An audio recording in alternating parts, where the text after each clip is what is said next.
का हमारा विषय है अनुवाद, अर्थ, परिभाषा एवं क्षेत्र। अनुवाद शब्द अंग्रेज़ी के शब्द ट्रांसलेशन का पर्यायवाची है। इसका अर्थ है परिवहन। पार अर्थात अन्यत्र, दूसरी ओर, तथा वहन का अर्थ है ले जाना।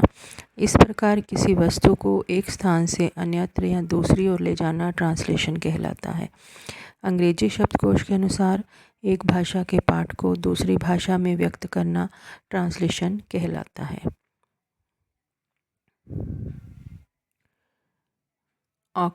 अनुवाद के प्रमुख 3 उद्देश्य माने जाते हैं।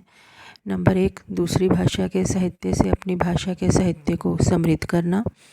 दूसरा, दूसरी भाषा की शैलियों, मुहावरों, दार्शनिक तथ्यों, वैज्ञानिक एवं तकनीकी ज्ञान की प्राप्ति। और तीसरा, विचार विनिमय।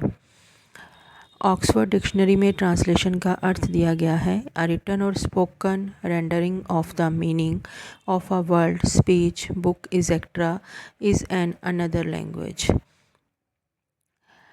वेक्ट्यूड डिक्शनरी का कहना है कि translation is a rendering from one language or representational system into another.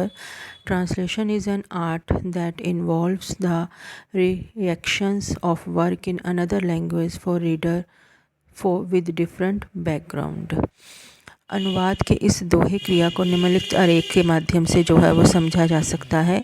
जैसे मूल भाषा है तो मूल भाषा का अर्थ जो संदेश है, मूल भाषा की संरचना, प्रकृति, मूल भाषा की शैली, उसका विन्यास। अनुवाद फिर उसका किया जाता है मूल भाषा से जब अनुवाद होता है तो उसका है कि लक्ष्य भाषा में उसका अर्थ देना, मतलब संदेश, लक्ष्य भाषा की संरचना और लक्ष्य भाषा की शैली। और लक्ष्य भाषा जो है जिसमें अनुवाद किया जा रहा है उस भाषा का प्रयोग करना। अंग्रेजी विद्वान मोनियर विलियम्स ने सर्वप्रथम अंग्रेजी में ट्रांसलेशन शब्द का प्रयोग किया था।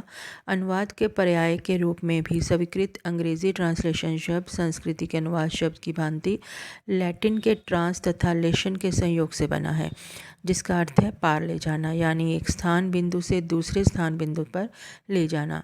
यहाँ एक स्थान बिंदु स्रोत्र भाषा या सोर्स लैंग्वेज है तो दूसरा स्थान बिंदु लक्ष्य भाषा या टारगेट लैंग्वेज है। और ले जाने वाली वाली वस्तु मूल या स्रोत्र भाषा में निहित अर्थ या संदेश होती है। नायडा के अनुसार अनुवाद का तात्पर्य है स्रोत्र भाषा में व्यक्त संदेश के लिए लक्ष्य भाषा में निकटतम सहज समतुल्य संदेश को प्रस्तुत करना। ये समतुल्यता पहले तो अर्थ के स्तर पर होती है, फिर शैली के स्तर पर। जो संदेश मूल भाषा में दिया गया है भाव उसी संदेश को लक्ष्य भाषा में देना जो है वो अनुवाद में अनिवार्य रहता है। जॉन कार्टिगन का कहना है कि लेखक ने जो कुछ कहा है अनुवादक को उसके अनुसार का प्रयत्न तो करना ही है, जिस ढंग से कहा है उसके निर्वाह का भी प्रयत्न करना चाहिए। कैटफोर्ड इस बारे में कहते हैं, एक भाषा की पाठ्य सामग्री को दूसरी भाषा की समानार्थक पाठ्य सामग्री में प्रतिस्थापना ही अनुवाद है। मूल भाषा का अर्थ और मूल भाषा की संरचना। हैलिडे का कहना है अनुवाद एक संबंध है जो 2 या 2 से अधिक पाठों के बीच होता है। ये पाठ समान स्थिति में समान प्रकार्य संपादित करते हैं। न्यूमॉक का कहना है अनुवाद एक शिल्प है जिसमें एक भाषा में व्यक्त संदेश के स्थान पर दूसरी भाषा के उसी संदेश को प्रस्तुत करने का प्रयास किया जाता है। देवेंद्रनाथ शर्मा ने कहा है विचारों को एक भाषा से दूसरी भाषा में रूपांतरित करना अनुवाद है। भोलानाथ तिवारी का कहना है किसी भाषा में पर्याप्त सामग्री को दूसरी भाषा में भाषांतरण करना अनुवाद है। दूसरे शब्दों में एक भाषा में व्यक्त विचारों को यथासंभव और सहज अभिव्यक्ति द्वारा दूसरी भाषा में व्यक्त करने का प्रयास ही अनुवाद है। पटनायक का कहना है अनुवाद वह प्रक्रिया है जिसके द्वारा सार्थक अनुभव, अर्थपूर्ण संदेश या संदेश का अर्थ को एक भाषा समुदाय से दूसरी भाषा समुदाय में संप्रेषित किया जाता है। विनोद गोदरे का कथन है अनुवाद स्रोत्र भाषा में अभिव्यक्त विचार अथवा व्यक्त अथवा रचना अथवा सूचना साहित्य को यथासंभव मूल भावना के समानांतर बोध एवं संप्रेषण के धरातल पर लक्ष्य भाषा में अभिव्यक्त करने की प्रक्रिया है। रीता रानी पालीवान का कथन है, श्रोत्र भाषा में व्यक्त प्रतीक व्यवस्था को लक्ष्य भाषा की सहज प्रतीक व्यवस्था में रूपांतरित करने को कार्य अनुवाद है। दंगल झाल्टे का कहना है, श्रोत्र भाषा के मूल पाठ के अर्थ को लक्ष्य भाषा के परिनिष्ठ पाठ के रूप में रूपांतरण करना अनुवाद है। बालेंद्र शेखर अनुवाद एक भाषा समुदाय के विचार और अनुभव सामग्री को दूसरी भाषा समुदाय की शब्दावली में लगभग यथावत संप्रेषित करने की सौदृश्यपूर्ण प्रक्रिया है।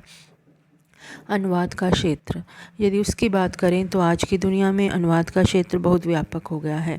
शायद ही कोई क्षेत्र बचा हो जिसमें अनुवाद की उपादेयता को सिद्ध ना किया जा सके। इसलिए ये कहना अतिशयोक्ति ना होगी कि आधुनिक युग में जितने भी क्षेत्र हैं सबसे सब अनुवाद के ही भी क्षेत्र हैं, चाहे न्यायालय हो या कार्यालय, विज्ञान एवं प्रौद्योगिकी हो या शिक्षा, संचार हो या पत्रकारिता, साहित्य का हो या सांस्कृतिक संबंध। इन सभी क्षेत्रों में अनुवाद की महत्ता एवं उपादेयता को सहजता ही देखा परखा जा सकता है। न्यायालय अदालतों की भाषा प्राय अंग्रेजी में होती है। इनमें मुकदमों के लिए आवश्यक कागजात अक्सर प्रादेशिक भाषा में होते हैं, किंतु पैरवी अंग्रेजी में ही होती है। इस वातावरण में अंग्रेजी और प्रादेशिक भाषा का बारी बारी से परस्पर अनुवाद किया जाता है। सरकारी कार्यालयों में आज़ादी से पूर्व हमारे सरकारी कार्यालयों की भाषा अंग्रेज़ी थी। हिंदी को राजभाषा के रूप में मान्यता मिलने के साथ ही सरकारी कार्यालयों के अंग्रेजी दस्तावेजों का हिंदी अनुवाद ज़रूरी हो गया।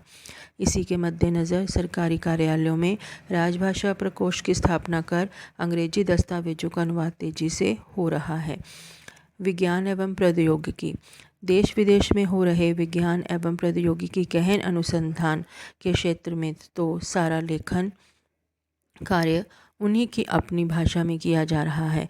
इस अनुसंधान को विश्व पटल पर रखने के लिए अनुवाद ही एकमात्र साधन है। इसके माध्यम से नई खोजों को आसानी से सबों तक पहुंचाया जा सकता है।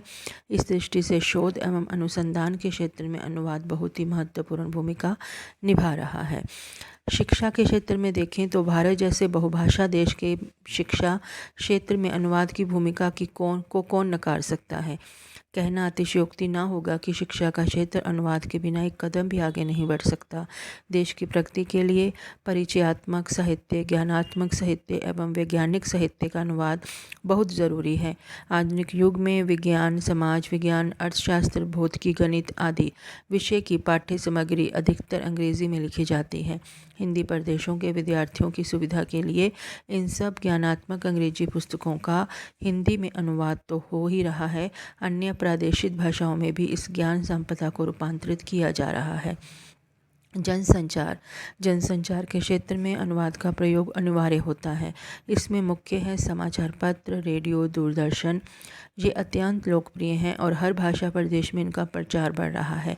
आकाशवाणी एवं दूरदर्शन में भारत की सभी प्रमुख भाषाओं में समाचार प्रसारित होते हैं और इनके प्रतिदिन 22 भाषाओं की खबरें प्रसारित होती हैं।